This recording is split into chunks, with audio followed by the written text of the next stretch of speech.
We're currently sat in Dreamers Bay on the Akrotiri Peninsula.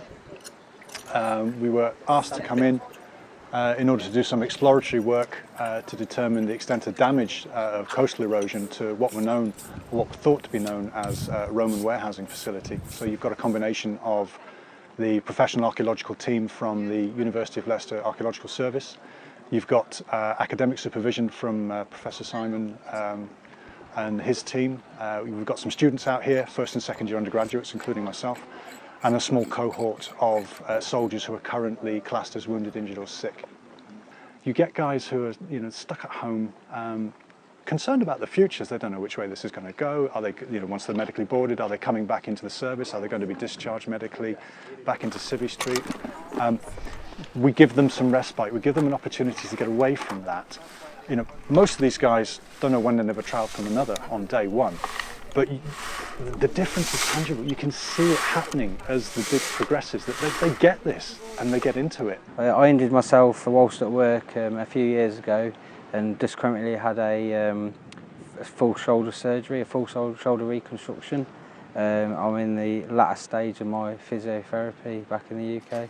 On the first week, I was excavating part of a wall, and as I was sweeping away, I found a shell that was fossilised on one of the bricks, and that potentially no one's seen that since it was laid or since the wall's been demolished, which could be thousands of years.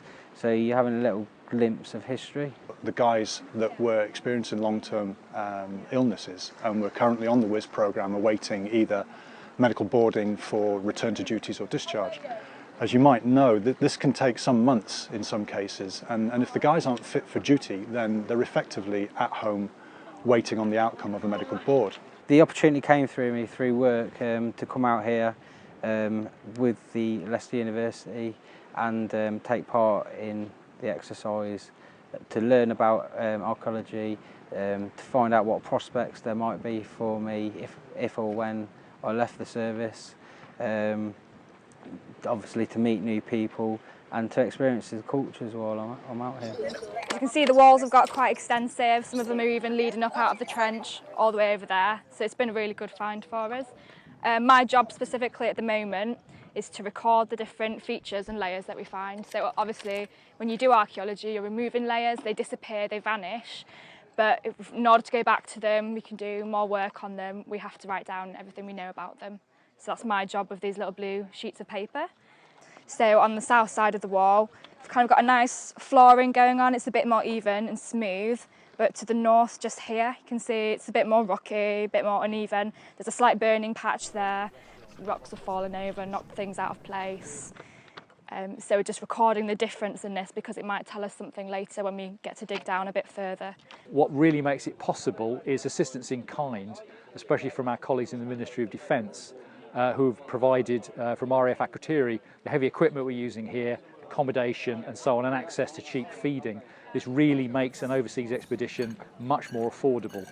And in return, what we're trying to do is to help the British authorities here to explore and understand the heritage which they have in custodianship on behalf of the Republic of Cyprus. So I often say that Operation Nightingale exercises like this, the motto really should be everybody wins, because everybody stands to benefit from the mutual assistance we're giving here, including working with our Cypriot colleagues as well.